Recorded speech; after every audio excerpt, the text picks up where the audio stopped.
Bang! Nang natapos ni Livingston ang kanyang mga salita, nagkaroon ng marahas na pagsabog sa Soul Sea of Devil Ancestor Thanos. Livingston, maldita ka! Ito ang mga huling salita na binigkas ni Devil Ancestor Thanos. Pagkatapos noon, hindi na siya gumawa ng ibang aksyon. Ang katawan ni Devil Ancestor Thanos ay tahimik na nanatiling nakabitin sa mabituing kalangitan. Hindi gumagalaw. Walang anumang palatandaan ng buhay. Si Livingston ay nasa parehong antas ng Devil Ancestor Thanos. Sa biglaang pag-atake, nang pinasabog ni Livingston ang kanyang espiritual na kaluluwa. Ang napakatinding enerhiya na inilabas ay sapat na upang pasabugan ang espiritual na kaluluwa ni Devil Ancestor Thanos. Hindi nagtagal. Napansin ni Dustin na unti-unting naglalaho ang magic cage kung saan siya nakakulong. Dahil patay na si Devil Ancestor Thanos, naging inutil din ang magic cage. Hindi nagtagal. Ito ay naging wala na. Salamat sa pagligtas sa buhay ko, Mr. Livingston. Bulong ni Dustin. Sa pag-iisip kay Livingston, labis ang pasasalamat ni Dustin. At nalungkot din siya sa kanyang pagkamatay. Kung hindi dahil sa tulong ni Livingston, si Dustin ay napatay na ni Devil Ancestor Thanos. Pagkatapos ay tiningnan ni Dustin ang walang buhay na katawan ni Devil Ancestor Thanos. Kahit na siya ay patay na, ang kanyang katawan ay naglalabas pa rin ng mga palatandaan ng isang malakas at posibleng mapanganib na presyon ng enerhiya. Isang naglalagablab na liwanag ang patuloy na dumadaloy sa ibabaw ng kanyang katawan. At ang itim na aura ng demonyo ay nakapalibot dito. Mula rito, masasabi ang antas ng kapangyarihan ng may-ari ng katawan noong siya ay nabubuhay pa. Hindi may kakaila. Ang lakas at katawan ng Devil Ancestor Thanos ay mas malakas kaysa sa demonyong avatar ni Dustin. Okay, gagamitin ko ito para bumuo ng bagong avatar. Gaya ng ipinayo ni Mr. Livingston. Tinawian ni Dustin ang manggas at itinaas ang walang buhay na demonyong katawan ni Devil Ancestor Thanos. Pagkatapos ay humakbang siya sa magulong kawalan. Sa magulong kawalan, nakahanap si Dustin ng isang lugar na may matatag na istruktura ng espasyo at nagsimulang gumawa ng bagong demonyong avatar. Una sa lahat, kailangan niyang linisin ang lahat ng negatibong aura na iniwan ni Devil Ancestor Thanos. Pagkatapos ang isang kopya ng kanyang espiritual na kaluluwa ay inilabas mula sa kanyang aktwal na espiritual na kaluluwa. Sa ilalim ng kanyang kontrol. Lumipat ito sa Soul Sea ng ninuno ng demonyo upang kontrolin ang katawan. Matapos ang espiritual na kaluluwa ay ganap na sumanib sa katawan ng patay na Diablo. Natapos ang proseso, may sapat na karanasan si Dustin mula sa pagpino sa kanyang huling demonic avatar. Kaya nagawa niya itong maging maayos, sa kanyang kapangyarihan. Ngunit hindi pinatay ni Devil Ancestor Thanos ang mga demonyo ng kanyang mundo. Pagkatapos ng lahat, siya ang pinuno ng ika-18 demonic na mundo. Bukod dito, kakailanganin niyang magpanatili ng piling grupo para tulungan siyang pamahalaan at pamunuan ang buong Evil Abyss World sa hinaharap. Sa makatuwid, inutusan ng Devil Ancestor Thanos ang mga demonyong master na ito na bantayan ang ibang mga lugar sa mundo upang maiwasan ang ibang mga tao na maging masyadong malapit. Tinisiyasat kung ano ang nangyayari dito sa pamamagitan ng espiritual na kahulugan. Ginawa ng makapangyarihang mga magsasaka na ito ang utos ni Devil Ancestor Thanos. Ngunit kalaunan ay nalaman nilang may mali. Sa direksyon ng altar, lahat ng devil energy at power na nasa gilid nito ay biglang naglaho. Kaya nag-ipon sila ng sapat na lakas ng loob na lumapit sa altar para tingnan kung maayos ba ang lahat. Gayunpaman, nang makalapit sila, nakita nilang malamig at walang laman ang altar at ang sahig sa paligid nito. Walang kahit isang kaluluwa dito. Tanging madilim na dugo ng demonyo ang makikita sa lahat ng dako. Kasama ang hindi mabata na mabahong amoy. Lalong nabalisa ang mga demonyo. Nang bumalik si Devil Ancestor Thanos, naging kumpiyansa sila na sa ilalim ng kanyang pamumuno. Ang ika-18 demonic na mundo ay magagawang pamunuan ang buong Evil Abyss World. O maging ang buong universo. Kung may nangyaring masama kay Devil Ancestor Thanos, Ito ay isang hindi masusukat na pagkawala para sa ika-18 demonic na mundo. Tasandaling pumasok ang bagong demonyong avatar ni Dustin sa ika-18 demonic na mundo. Naramdaman nito na isang pulutong ng malalakas na magsasaka ang nagtitipon sa paligid ng altar. Pagkatapos ay iginalaw nito ang mga dalubhasang kamay at gumawa ng mga alon sa hangin na tahimik na dinala ito. Isang malaking grupo ng mga masasamang nilalang ang nagtipon habang pinalibutan nila ang altar. Balisa at naguguluhan. Nagsisigawan pa nga ang ilan dahil nag-aalala silang lahat sa kaligtasan ni Devil Ancestor Thanos. Calm down.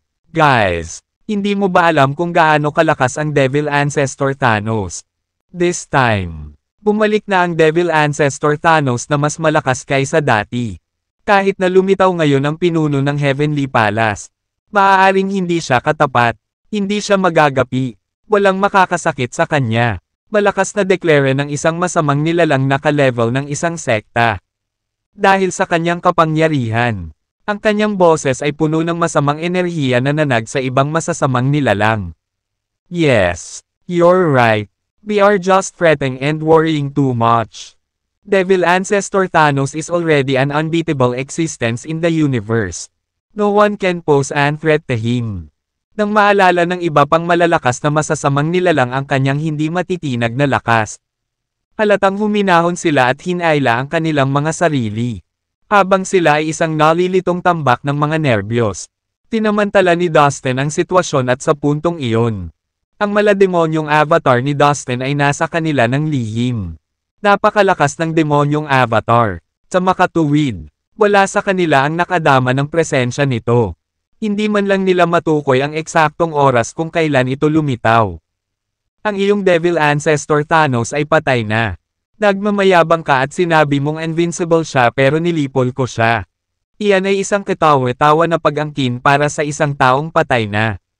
Natuwa si Dustin sa kanilang mga sinabi at natawa sa kanilang disillusioned sense of bravado. Well, oras na ng palabas para sa bago kong demonic avatar. Sana'y hindi maghinala ang mga masasamang nilalang na ito. Naisip ni Dustin habang inaabangan niya kung kaya itong makuha ng demonyong avatar. Pagkatapos ang demonyong avatar ay gumawa ng isang malaking hakbang at agad na lumitaw sa itaas ng altar. Ang avatar ay parang isang lalaking nasa katanghaliang gulang na nakasuot ng itim na balabal. Ganito talaga ang hitsura ni Devil Ancestor Thanos. Oh, tingnan mo. Ang Devil Ancestor Thanos natin. Magaling siya. Agad na tumangala ang lahat ng masasamang nilalang sa gulat at tuwa. Isang pakiramdam ng pag-asa ang maramdamang umaapaw sa kanilang mga katawan. Dahil ang demonyong enerhiyang taglay ng demonyong avatar ay napakalakas. Kaya nitong balutin ang sarili ng isang makapal na layer ng demonyong enerhiya upang pigilan ang ibang mga nilalang na makita ito gamit ang kanilang espiritual na kahulugan. Dahil dito, wala sa mga masasamang nilalang ang nakaisip na si Devil Ancestor Thanos ay patay na at ang nakikita nila ay ang kanyang bangkay na kontrolado ng ibang tao. Sa katotohanan, siya ay naging isang avatar. Anong nangyari, sir?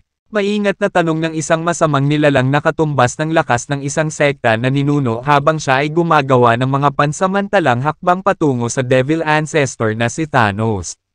Isa siya sa pinagkakatiwalaang mga subordinate at confidants ni Devil Ancestor Thanos. At namamahala sa ika-18 demonic na mundo.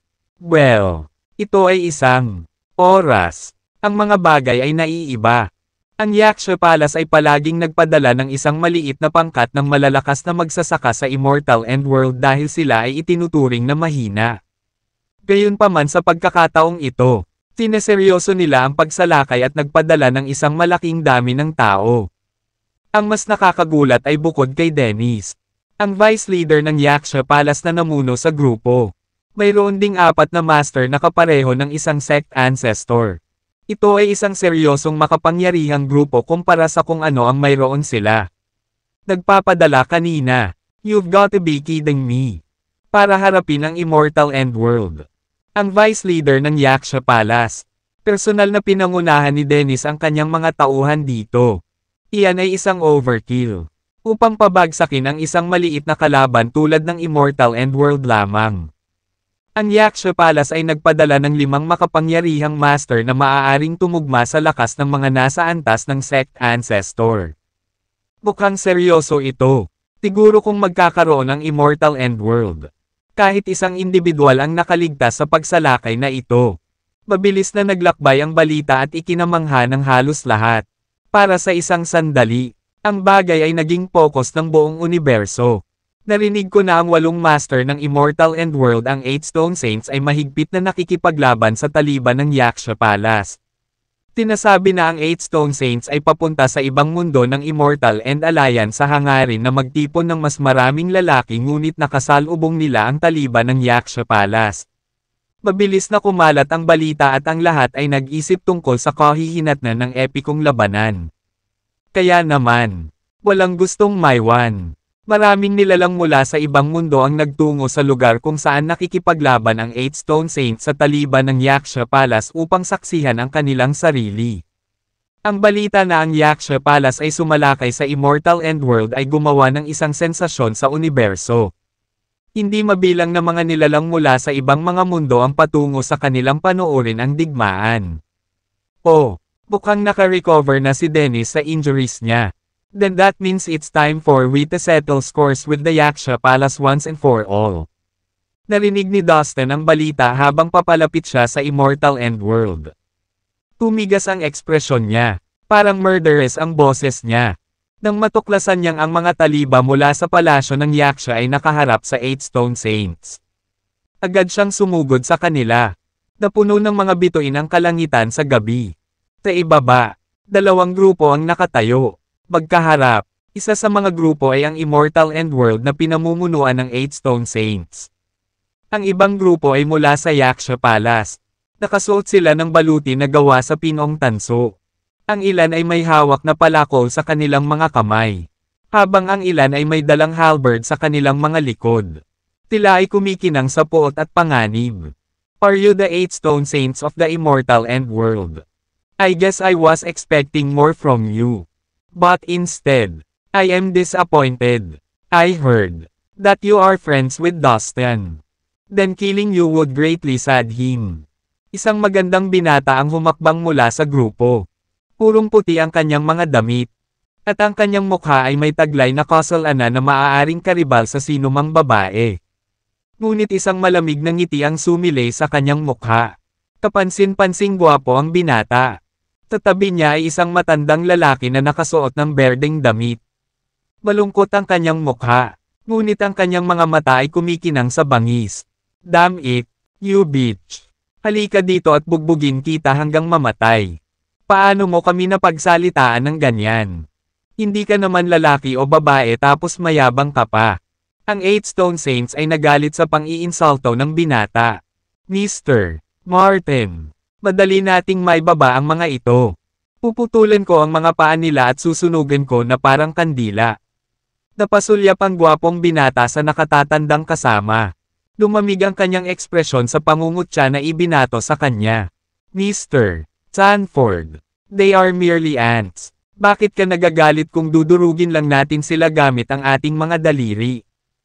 Napangiti ang matanda. Hindi inililihim sa kanila ang panghahamak. Sa isang flash ng berdeng ilaw. Ang matanda ay inilunsad ang kanyang sarili sa labas ng karamihan ng tao. Napakaraming enerhiya ang bumuhos sa kanya. Naging malinaw na siya ay isang Panginoon na kasing lakas ng alinmang ninuno ng sekta.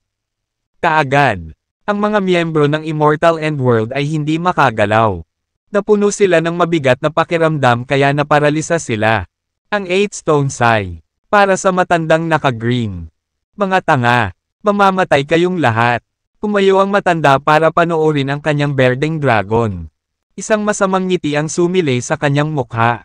Huwag mo na lang silang patayin. Mr. Martin. Balak ko pa silang isabit na parang parol at sunugin ng buhay. Paalala ng gwapong binata sa matanda. Very well, Mr. Sanford. You can do whatever you want with them after. Nagbiro ang matanda. Ikaw na masamang matandang lalaki. How dare you hurt my people? Pagbabayaran mo ito. Isang boses ang lumabas. Nagulat ito sa matanda. Naminggalinga siya sa paligid para hanapin kung sino ang nagsalita. Ano? Nataranta ang matandang naka-green. Pumunta ka dito. Hindi nagtagal ay namula ang matanda. Galit na galit. Iniunat ng matanda ang kanyang mga braso at hinanap ang lugar kung saan nakatayo si Dustin mula sa ilang milya ang layo. Pero may nangyaring hindi inaasahan. Bang! Isang napakalaking itim na bakal na pamalo ang mahiwagang lumitaw, na nakaamba sa kanila sa kalangitan. Bang! Ibinaba ang itim na bakal na pamalo, na nabasag ang matanda sa isang karneng paste. Natigilan ang lahat sa lugar. Hindi sila makapaniwala sa nangyari kanina. Isang kakilakilabot na lamig ang bomb-alot sa kanila nang bumungad sa kanilang mga mata ang eksena. Ang dakilang master ay patay na. Sa isang kisap mata lang siya nabasag. Ang malaking itim na pamalo ay lumiit pabalik sa normal nitong sukat. Umatras ito pabalik sa langit hanggang sa tuluyang mawala. Sino ang gumawa nito? How dare you kill a member of the Yaksha Palace? Who the hell did this? Show yourself. Livid. Galit na hinanap ng binatang gwapong lalaki ang salarin. Why are you making such a big deal out of this? I just took care of a master of the Yaksha Palace. I can pumatay as many as I want. Isang figure ang lumitaw sa malayong kalangitan at naabot ang mga nilalang ng Immortal Endworld sa isang iglap. Ito ay walang iba kundi si Dustin. Iniligpit na niya ang kanyang malademonyong avatar. Dahil patay na ang matanda na nakasuot ng berde. Ang natitirang mga miyembro ng Yaksha Palace ay hindi na maaaring magdulot ng anumang banta kay Dustin. Hindi na kailangang gamitin ang kanyang demonyong avatar. Dustin, ikaw pala. Tasandaling makita ng 8 banal na bato si Dustin. Dumagsa sila patungo sa kanya. Tuwang-tuwa silang makita ang kanilang bida. Gayun din. Ang lahat ng mga nilalang ng Immortal Endworld ay natuwa nang makita si Dustin. Masaya silang lumapit sa kanya at may pusong nagpapasalamat. So ikaw si Dustin Lin. Nagulat si Sanford. Tinitigan niya si Dustin. Malungkot ang mukha. Hindi siya makapaniwala na ang hepe ng Immortal Endworld si Dustin Lin na nang ahas na sumalungat sa Yaksha Palace ay napakabata pa niya na halos kaedad niya lang. Kamukha siya ng ibang ordinaryong binata. At walang espesyal sa kanya. Paanong ang isang binatang tulad niya ay magkakaroon ng mga bola upang hamanin ang Yaksha Palace? Posible bang hindi totoo ang mga chismis? O mayroon bang hindi natin alam? Matapos pag-aralan ng ilang sandali si Dustin, napagpasyahan ni Sanford na hindi mahirap kalaban si Dustin para sa kanya. Dustin, tell me the truth, pinatay mo ba si Martin? Tagutin mo ako ng totoo. Tanong ni Sanford. Sino ka sa tingin mo? How dare you talk to me that way? Ngumisi si Dustin at iniunat ang kamay para hawakan ang gwapong si Sanford. Lumaki ang kamay ni Dustin at nagbigay ng nakakatakot na kinang. Pagpapakita ito ng kanyang kapangyarihan at lakas na para bang sinasabing walang dapat manggulo sa kanya. Ikaw. Nahirapan siyang pigilan ang nagbabantang tindig ni Dustin. Don't be a jerk, Mr. Sanford is our vice leader's favorite disciple. Sa likod ng Sanford, mahigit 100 magsasaka ang sumugod at tumayo sa harapan niya.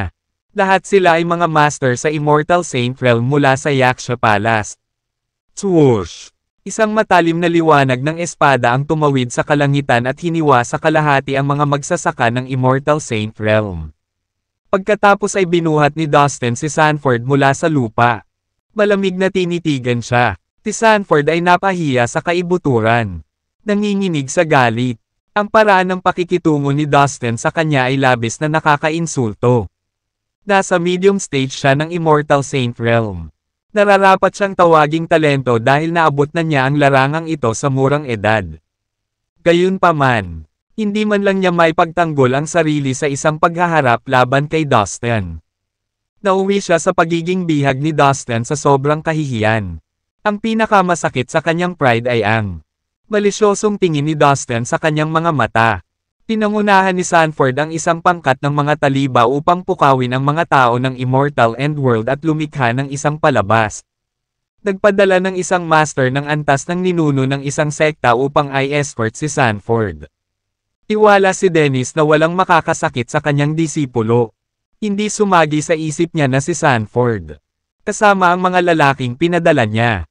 Ay Nolly Paul, sa kanyang galit, nagpatawag si Dennis ng malaking hukbo at nagtungo sa Immortal End World. Isang araw, nagtipon-tipon si Dustin at ang tropa ng Immortal End Alliance sa labas ng Immortal End World. Handang makipaglaban. Papatayin ko ang bawat isang tao mula sa Yaksha Palace. Deklara ni Dustin. Wala akong iiwang buhay na tao. Upang magkaroon ng malakas at bumang na boses. Ginamit niya ang kanyang vital energy force kapag nagsalita siya. Ang kanyang boses ay kumalat sa malayo. Niyanig ang buong universo. Nagulat ang lahat ng nilalang mula sa ibang mga mundo sa malapit nang marinig ang pananalita ni Dustin ng napakalupit. Hindi nila naiintindihan kung bakit ang pinuno ng Immortal End World ay naglakas loob na maging mayabang. Ano ang nagpaparamdam sa kanya ng labis na pagtitiwala sa kanyang sarili at sa kanyang mga tauhan. Nagtaka sila. Hindi natakot si Dustin kay Dennis dahil nagpino siya ng bagong demonic avatar. Ang kanyang bagong avatar ay mayroong halos lahat ng lakas na naiwan ng patay na ngayon na Devil Ancestor Thanos. Kaya naniwala si Dustin na kayang talunin ng kanyang avatar si Dennis. Pagkatapos ng lahat, ang Devil Ancestor na si Thanos ay nakipaglaban sa pinuno ng Heavenly Palace ilang siglo na ang nakararaan. Kasabay nito, si Dustin ay lihim ding nagpadala ng mensahe sa Evil Abyss World. Na nag-uutos sa mga demonyo ng ika-18 demonic na mundo na mag-organisa ng isang hukbo at maghintay para sa kanyang mga utos. Siyempre, ginaya lang ni Dustin ang boses ni Devil Ancestor Thanos para ipadala ang mensahe sa Evil Abyss World. Gamit ang demonyong avatar at ang mga tropa ng Evil Abyss World. Hindi natakot si Dustin na makipagdigma sa Yaksha Palace. Sa kabila ng mabituing kalangitan sa labas ng Immortal End World. Tahimik na naghintay ang hukbo ng Immortal End Alliance. Ang mga watawat ay itinaas ng mataas habang ang hindi mabilang na mga espada at sibat ay nagliliwanag sa malamig na liwanag. 10-10 milyong mandirigma ang pumwesto sa walang hangganang kalangitan. Sa kabila ng hindi mabilang na bilang ng mga mandirigma. Ang buong kapaligiran sa itaas ay nanatiling kakaibang tahimik. Si Dustin ay nag-hover sa ibabaw ng lupa habang nakakross ang mga paa sa harap niya. Kalmado ang kanyang mukha habang nakaupo sa tapat ng napakalaking hukbo. Ang maliit na Infinity Beast ay tumira sa kanang balikat ni Dustin. Habang ang Divine Silkworm ay pumwesto sa kanyang kaliwang balikat. Ang 8 Stone Saints, Master Kevin, Zenith, ang Sundalo, ang Supreme Grandmasters ng Devil Insect Race at ang Masters ng Immortal End Alliance ay tumayo lahat sa tabi ni Dustin. Ang mga miyembro ng Immortal End Alliance ay nanatiling tahimik sa kanilang posisyon. Ang kanilang mga puso ay puno ng takot at kawalan ng katiyakan. Pagkatapos ng lahat, ang Yaksha Palace ay nagpadala ng isang malakas na plate ng hukbo sa pagkakataong ito. Dumating ang 5 malalakas na ninuno ng sekta upang labanan ang Immortal End World. Ngunit ang pinakakinasindek nila ay ang pinuno ng hukbo. Nasa frontline ang vice leader ng Yaksha Palace, si Dennis. Ang hukbo ay binubuo ng walang awa at nakamamatay na puwersa. Ang kanilang presensya ay isang banta sa anumang alyansa. Sila ay nahaharap sa isang mabagsik na digmaan. Alam ni Dustin na magiging madyugo ito. Ngunit nanatili siyang kumpiyansa. Haha, huwag kang mag-alala. Tatapusin ko sila ng isang beses at para sa lahat ngayon. Kapag natapos ko na ang pagpatay sa ganid na grupo ng mga tao. Dipulin namin ng Immortal End Alliance ang buong Yaksha Palace. Haha, taka lang naiintindihan ng Yaksha Palace na ang pagdedeklara ng digmaan laban sa amin ay isang malaking pagkakamali. Nakangiting sabi ni Dustin. Nararamdaman niya ang tensyon sa hangin. At nakilala niya ang takot sa mga mukha ng mga miyembro ng Immortal End Alliance. Ano? Tama ba ang narinig ko sa kanya? Nagulat ang mga miyembro ng Immortal End Alliance nang marinig ang mga salita ni Dustin. Napatitig sila kay Dustin na may halong pagtataka at hindi makapaniwala. Para sa kanila, mahirap sabihin kung sino ang mananalo sa labanan. Mula sa kinatatayuan nila, hindi sapat ang lakas ng Immortal End Alliance para talunin ang kalaban.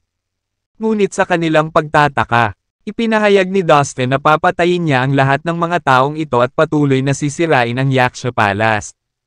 Napaka-confident niya. How they wish they could share Dustin's confidence and optimism. Taitaas pa lamang ng mga ulap. Isang malaking grupo ng mga nilalang ang dumating upang panoorin ang laban. Napanganga sila matapos marinig ang sinabi ni Dustin at halos mabulunan sila sa sinabi nito. Hindi maisip na talunin ang kalabang hukbo.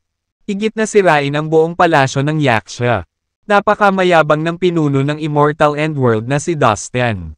Nagbulungan ang mga nilalang sa isa't isa. Alam ni Dustin ang iniisip nila at napangiti sa sarili. Gamit ang bagong demonyong avatar. Matatalo ni Dustin kahit ang pinuno ng Yaksha Palace.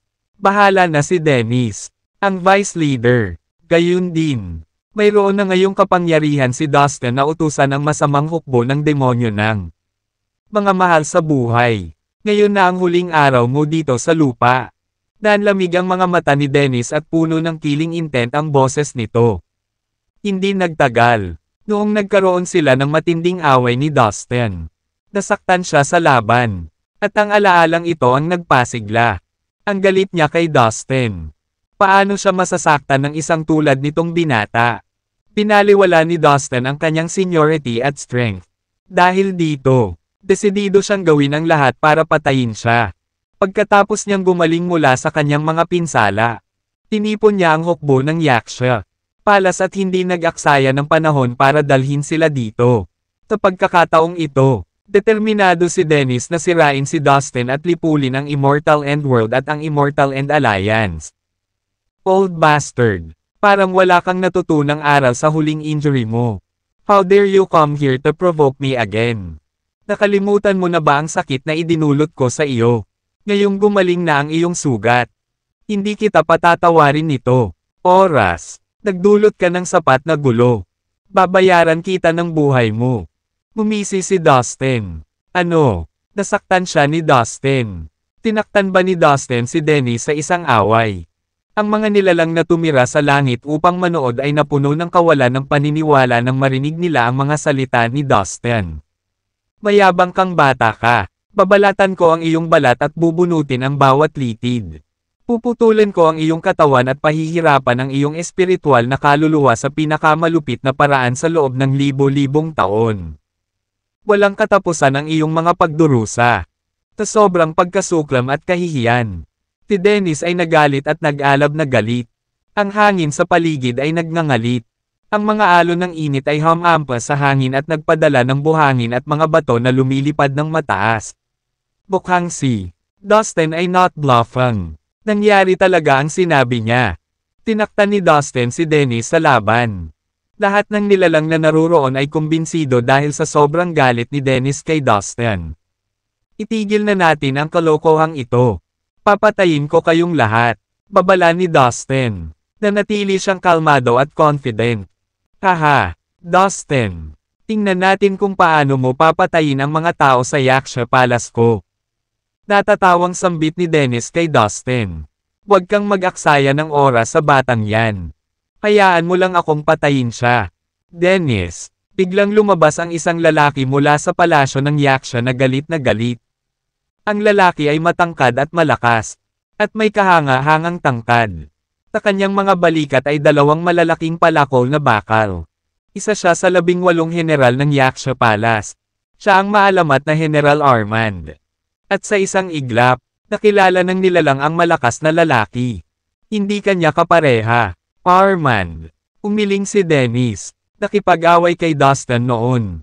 Alam niya na si Dustin ay may magic treasure na napik ng tunay na immortal at isang malakas na lihim na kasanayan na maaaring umatake sa mga espiritual na kaluluwa. Parehong mahirap harapin. Bata pa lang siya. Kakayanin ko ang laban na ito. Please. Talagang sabik si Armand na makisali sa isang labanan. Palagi siyang mayabang at mainitan ang ulo. Sa buong sansinukob na ito. Hindi pa niya nakikilala ang kanyang kapareha. Pero ngayong sinabi na ni Dennis na hindi siya kalaban ni Dustin. Naging balisa na siya. You don't deserve to challenge Dustin. Kung gusto mong mamatay, tutulungan kita. Kalahati.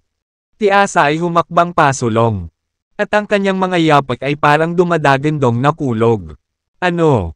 Hindi mahina si Armand. Haharapin ko siya. Medyo nag-alala si Dustin nang makita niyang nagmamadaling lumabas si Asa.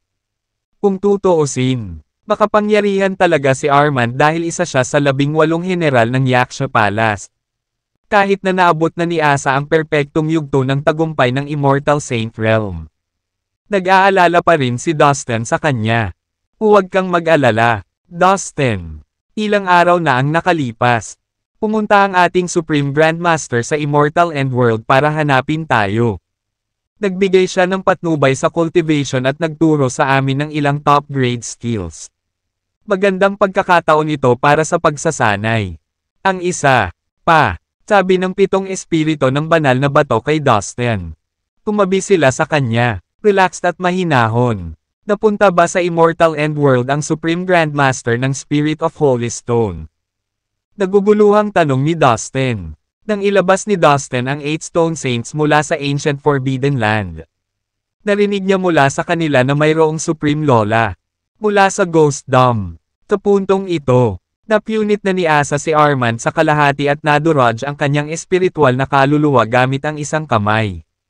Wow! Karamihan sa mga nilalang sa paligid ay naiwan sa pagkamangha nang makita nila ang eksena. Ang 18 maalamat na general ng Yaksha Palace ay dapat na hindi magagapi. Lahat sila ay sikat at iginagalang. Sa isang pagliko ng mga kaganapan.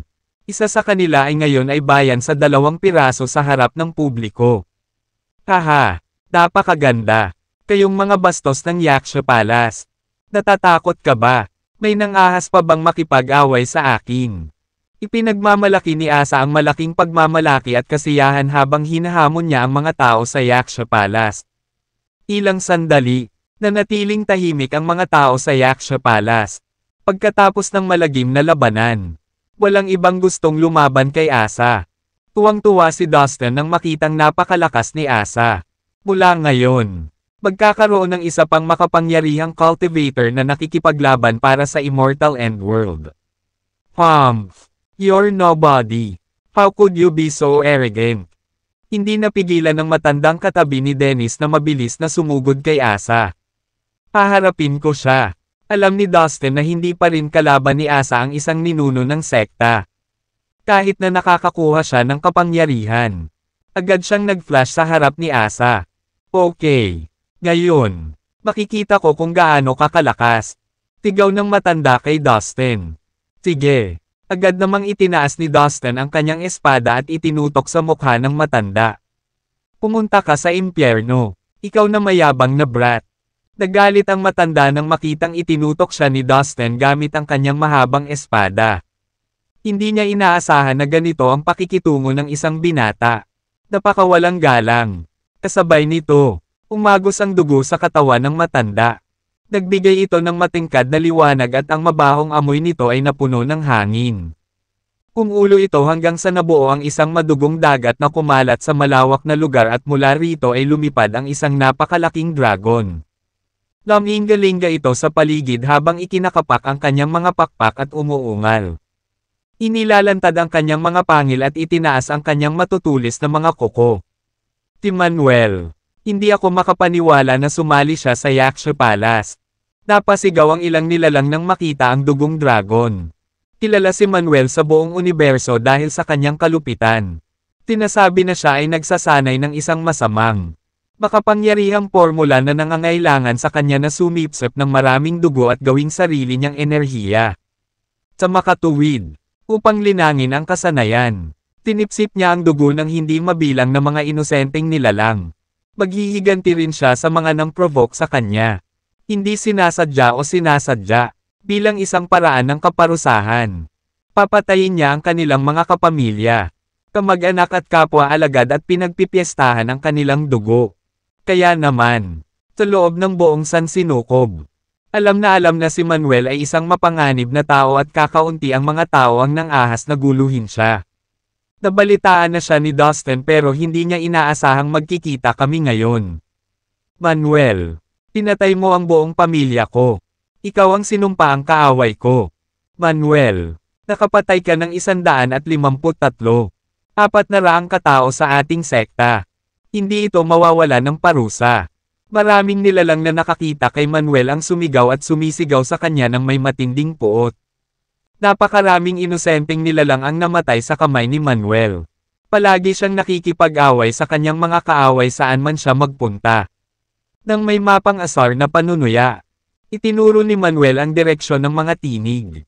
Ang isang daloy ng dugo ay bumulwak mula sa kanyang daliri at naging isang dosenang pulang lubid na nakatali patungo sa mga nilalang sa ibaba. Sa ilang segundo, maririnig mula sa kanila ang mga ingay ng pagkabalisa. Itinali ng mga lubid ang kanilang sarili sa isang dosenang nilalang hanggang sa hindi sila makagalaw. Kinaladkad nila ang mga nilalang at itinaas sa ere sa harap ni Manuel. Ibinuka ni Manuel ang kanyang bibig. At sa ilang malakas na puwersa, lumabas ang dugo mula sa mga katawan ng kanyang mga bihag na nagsisigaw sa nakakakilabot na sakit. Nagsama-sama ang lahat ng dugo sa hangin at umagos sa kanyang bibig. Ang mga nilalang ay namatay sa lugar at sa oras na ang mga pulang lubid ay tinanggal. Ang mga bilanggo ay naging tuyong bangkay. Sa malakas na paghingal, karamihan sa mga nilalang mula sa ibang mundo na nakasaksi sa kabuuan ay nabigla. Ang bulong-bulungan ay nagsasabi na si Manuel ay umaagos ng dugo mula sa isang buhay na katawan. Ito pala ay totoo. Si Manuel ay bahagi ng palasyo ng Yaksha. Isa siya sa atin.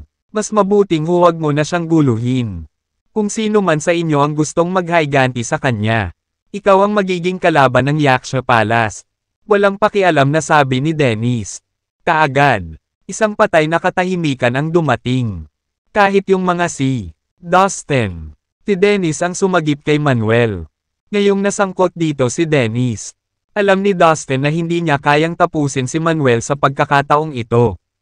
Walang pag-aalinlangan. Mabilis siyang umatras. Bumalik sa katinoan si Manuel at inalis ang kumokontrol na pagkakahawak ng Eye of the Ghost Dam Ancestor. Ang kanyang damit ay basang-basa ng malamig na pawis. Sa pag-iisip ng mga nangyari, nanginginig ang Bamalot sa kanyang gulugod. Ang aking espiritual na kaluluwa ay halos lamunin. Malapit na iyon. Naisip niya, hindi pa niya naramdaman ang ganoong klase ng takot. Napagtanto niya na masasaktan siya ng husto kay Dustin kung hindi siya tinulungan ni Dennis sa oras. Hell, isa na siyang walang buhay na katawan sa ngayon. Isang patay na katahimikan ang Bamalot sa buong kalawakan. Malinaw na nakita ng lahat ang nangyari. Ang isang mahusay na master na matagal nang kilala na kasing kapangyarihan ng isang ninuno ng sekta ay halos talunin ng isang binata. Ito ay masyadong nakakagulat at hindi katanggap-tanggap. Sa mata ng karamihan ng mga nilalang. Ang mga nangungunang master na maaaring maging kapantay ng ninuno ng sekta ay hindi matatalo. Gayunpaman, ang nangyari ngayon ay ganap na nagpabagsak sa ganitong paraan ng pag-iisip. Tinubukan ni Dennis na titigan ang lugar sa pagitan ng mga kilay ni Dustin. Sa pagtatangkang hamanin ito, gayunpaman, ang Eye of the Ghost Dam Ancestor ay nawala na sa noo ng binata. Puputulin ko ang ulo mo at dukutin ko ang mata na iyan. Pag-aaralan ko itong mabuti at tignan kung anong klaseng magic weapon iyon. Tapos itatago ko ang ulo mo bilang trepeo. Malamig na sabi ni Dennis. Nakakalungkot na hindi ka na magkakaroon ng pagkakataon. Matanda, tapos na akong makipaglaro sa iyo at sa iyong walang kwentang mga panloloko. Malapit nang matapos ang digmaan. Mamamatay ka at ang iyong mga tauhan. Sabi ni Dustin bilang ngumiti siya ng mahina. Sa sandaling iyon, isang masamang aura ang lumitaw mula sa sulok ng espasyo sa pagitan nila. Sa isang malakas na dagandong. Isang hukbo ng masasamang nilalang ang sumugod sa kanila. Pinamumunuan sila ng isang lalaking nasa katanghaliang gulang na nakasuot ng itim na damit. Narito ang hukbo ng lahi ng demonyo sa kailaliman mula sa Evil Abyss World. Lahat ng mga nilalang sa mabituing kalangitan ay hindi maiwasang manginig sa takot nang makita ang grupo ng mga uhaw sa dugong sundalo. Ang Abyss Demon Race mula sa Evil Abyss World ay kinatatakutan sa buong universo. Dati silang mga tyrant ng universo. Lahat at lahat ay nasa ilalim ng pamamahala ng kanilang kamay na bakal. Gayunpaman, noong nakalipas na mga panahon nang maglakbay si Devil Ancestor Thanos sa malayo, nagsimulang gumuho ang Evil Abyss World. Ang mga puwersa sa loob nito ay nagsimulang makipaglaban sa isa't isa para sa higit na kapangyarihan. Bilang resulta, nagsimulang humina ang Evil Abyss World. Hindi nagtagal. Nagsimula silang mawala ang kanilang impluensya sa buong Sansinukob. Sa kabila ng paghihina ng Evil Abyss World, marami pa rin ang natatakot sa kanila. Hindi sila nang ahas na pukawin ang mga demonyo mula sa Evil Abyss World. Ngayon, nang makitang muling lumitaw ang dating mahusay na hukbo sa mabituing kalangitan, nagulat ang lahat. Ngunit ang pinakanakakagulat ay mayroong kabuoang 15 mga ninuno ng sekta na namamahala sa hukbo. Ang puwersang ito ay nagdulot ng takot sa mga puso ng mga taong iyon. Ang mga sundalong demonyo ay mabilis na tumawid sa mabituing kalangitan, na nagpapalabas ng napakalakas na kapangyarihan ng demonyo habang ginagawa ito. Anong ginagawa nila dito? Kakaiba na ang mga hukbo ng Yaksha at ang Immortal End Alliance ay nagsanib sandig. Plano ba nilang pagsamantalahan ang kalamangan na ito? Lahat ng mga nilalang ay nagbulungan sa kanilang mga sarili. Nakalimutan mo na ba? Ang Immortal End World at ang Third Demonic World ay mga mortal na kaaway. Si Dustin, ang pinuno ng Immortal End World, ay pumatay ng ilang engranding pinuno. Maging ang makapangyarihang Devil Ancestor Bale ay malubhang nasugatan nang makipagdigma siya laban sa Immortal End World. Paano tatanggapin ng Abyss Demon Race ang pagkatalo at kahihiyan? Ngayon, narito ang hukbo ng Evil Abyss World para maghiganti sa Immortal End World at Dustin. Sabi ng isang nilalang, "Oh yeah, I almost forgot that happened." Mukhang darating itong mga Devil Soldiers para gawing guho ang Immortal End World. Tiyak na matatalo ang Immortal End World sa pagkakataong ito. Ang sobrang lakas ng magkasanib na puwersa ng Yaksha Palace at ng Evil Abyss World ay magiging napakalaki para sa Immortal End World. Napagtanto ng mga nilalang sa paligid na may more. Nakakabingi ang katahimikan. Halos lahat ay nakatuon ang kanilang mga mata sa lalaking nasa loob. Ang itim na balabal. Nanginginig sa takot ang kanilang mga puso. Lalo na ang mga taong unang nakaranas ng kanyang kapangyarihan. Ang pangalang Devil Ancestor Thanos ay may dalang takot. Ilang panahon na ang nakalipas. Nakipaglaban siya sa pinuno ng Heavenly Palace. At pagkatapos ay bigla siyang naglaho.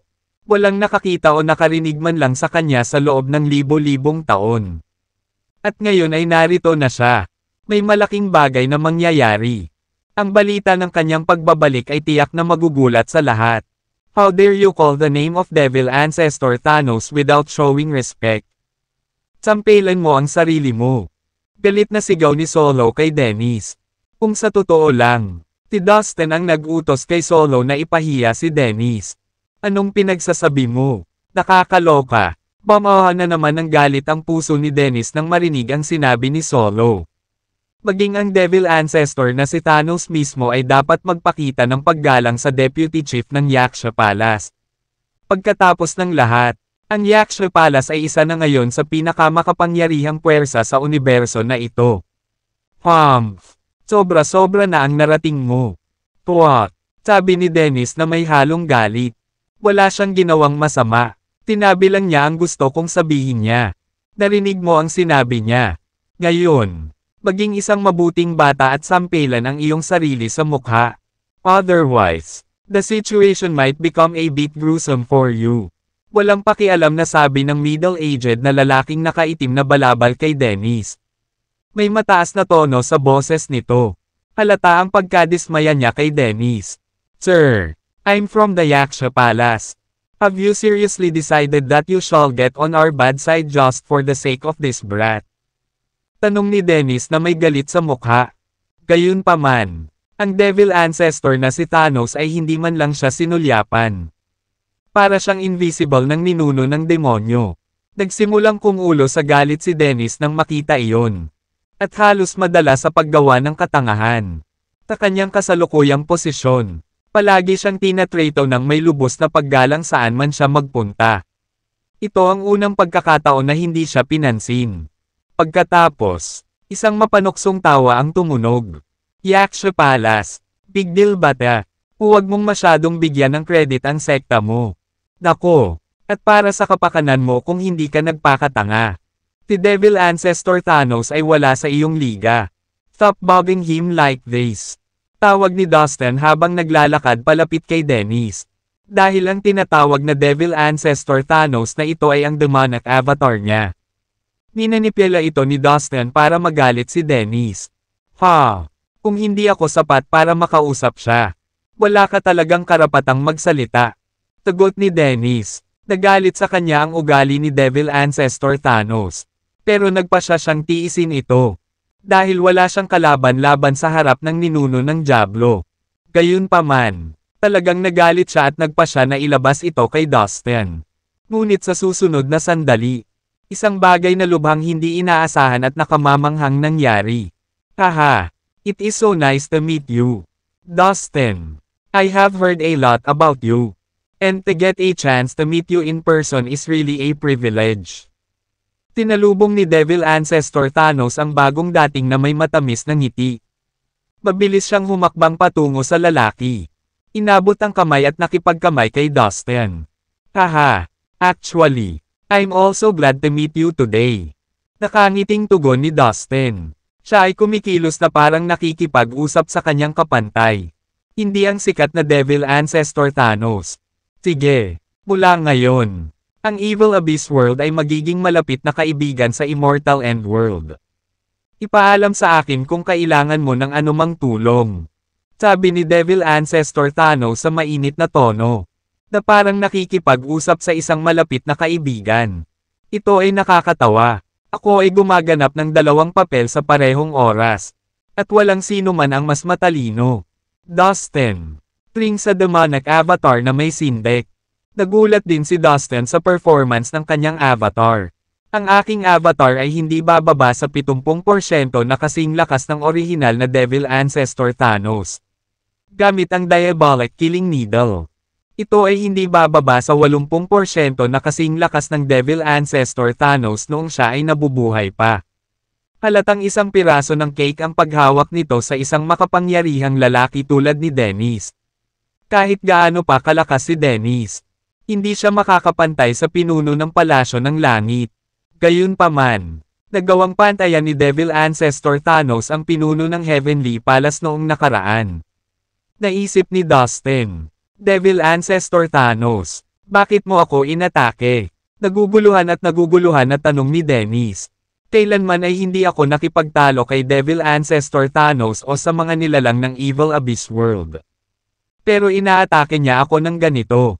Naisip niya, wala ka namang ginawa, mali sa akin. Pero ginulo mo si Dustin at inasar mo siya. And anyone who wronged him is automatically my enemy. Nakangiting tugon ng demonic avatar ni Dustin. Let's just cut the crap and kill everyone from the Yaksha Palace. Sir, ani Dustin. Pakiramdam niya kinakausap niya ang sarili niya pero ang feeling ay medyo bago sa kanya. Siyempre. Nag-iinarte lang siya. Ngunit pagkatapos nito, malalaman ng buong universo na ang Immortal End World at ang Evil Abyss World ay magkapanalig na ngayon. Dumagundong si Dennis, habang tinitingnan niya si Dustin. Ang mga salita ni Dustin ay umalangaw-ngaw sa gabi habang tinatapos niya ang kanyang pangungusap. Hindi natitinag. Tinunod ng demonyong avatar ang kanyang utos at iniunat ang braso nito patungo sa langit at ibinuka ang kamay nito. Nakabuka ang palad at mga daliri nito palabas. Halos imposibleng malaki, na bumabalot sa kalangitan sa madilim nitong anino. Ang mga bituin ay itinago ng napakapangit na mga numero habang inabot nila bilang paghahanda para sa spell ng demonyong avatar. Ang mga itim na ron ay nagpakita sa hangin sa paligid ng palad ng demonyong avatar bago biglang attack patungo sa mga miyembro ng Yaksha Palace. Parang nahuli sa isang maelstrom. Ang mga ron ay bumungad sa kanila na desperadong sinubukang manatiling kalmado. Hindi akalain. Naunawaan ng mga nakasaksi sa paglalahad ng takot na ito ang ikasyam na yugto ng World Silang Tubod Magic. Ang Tubod Magic ay kilala na mayroong 10 yugto sa pangkalahatan. Ang bawat yugto ay mas mahirap unawain at i-cast kaysa sa huli. Ang demonyong avatar na ito, sa pagpapakita, ay natutunan ang ikasyam na yugto halos kaagad. Ang demonyong avatar ay hindi pa umaakyat sa ikasampung hakbang. Gayunpaman, Sa kanyang kaalaman at kakayahang mag-cast hanggang sa ika-9 na yugto ng World Silang Tubod Magic kasama ng sariling kakilakilabot na kapangyarihan ng demonyong avatar. Ito ay sapat na malaki upang hadlangan pa ang mga magsasaka sa antas ng mga ninuno ng sekta. Si Dennis mismo, makapangyarihan at matatag na tulad niya, ay naramdaman ang mga epekto ng selyo habang ang mga ron ay umaalingaw-ngaw sa paligid. Habang umuusad ang spell, ang lakas ng mahika nito ay tumama sa lahat ng mula sa Yaksha Palace. Natigilan ang lahat sa kanilang kinalalagyan, na para bang agad na naging mga estatwa. At tinatakan, subukang-subukan. Ang kanilang mga paa at kamay ay hindi sumunod sa kanilang mga utos. Ang mga tao ay natigil sa lugar. Walang magawa bago ang galit ng demonyong avatar. Ang napakalaking mga kamay nito ay tumangay pa. Nagbumuhit ng higit at higit na lakas sa spell. Habang ang hangin ay naging napakalakas. Ang mahiwagang enerhiya ay kumalusko sa kalangitan na parang kidlat, na tumutuon sa kalangitan. Isang napakalaking bolt ng mahiwagang enerhiya ang bumalot mula sa langit at tumama sa mga miyembro ng Yaksha Palace. Ang mga nagyelo na mga tao ay tumingin sa takot habang ang kidlat ng mahiwagang kidlat ay humahabi sa hindi kapani-pani walang bilis. Marami. Layer na pagoda na kumikinang na ginto sa nakapaligid na larangan ng digmaan. Ang kapangyarihang kosmiko na nagmula sa pagoda ay halos nasa salat. Gayunpaman, bigla itong lumipad. Tila naglalayong tumakas sa magulong kawalan. Mula sa tanawin sa lupa, makikita ang isang ilusyon na figure na nakaupo sa pagoda. Bagaman bumangon at lumalayo, maliwanag na ito ay kumakatawan sa espiritual na kaluluwa ni Dennis, na nagtatangkang tumakas. Ang kanyang pisikal na katawan ay nasira at natalo. Naiwan bilang isang hindi nagagamit na shell. Dahil dito, nais ng kaluluwa ni Dennis na umiwas sa katulad na kapalaran at kumilos upang magmadaling umatras. Nakasamaang palad para sa kanya. Alam ni Dustin na maaari niyang subukan ang isang bagay ng ganitong uri at napaghandaan ito ng maaga. Isang dambuhalang kamay na may mga ron na naka-embed sa panlabas na ibabaw nito ang bumubulusok pababa mula sa langit at pinulupot ang mga digit nito sa labas ng pagoda. Dinurog ang mga palamuting-palamuti nito at pinipigilan ang ningning nito. Sa isang marahas na haltak, ang kamay ay inalog ang pagoda. Tinira ang istruktura nito sa walang ingat na pagtalikod. Mula sa gumuguhong pagkawasak ng dating magandang 7 palapag na pagoda ay nagmula ang espiritual na kaluluwa ni Dennis. Bumagsak ito sa himpapawid bago lumapag ng may kalabog. Diretso sa palad ng napakalaking kamay. Dustin, please, maawa ka sa akin. Palayain mo ako at ibibigay ko sa iyo ang lahat ng gusto mo. Daing ng kaluluwa ni Dennis. Umiyak, at humingi ng awa. Ang dati niyang tiwala at walang takot na kalikasan ay nauwi na sa isang takot. Tiranggulo.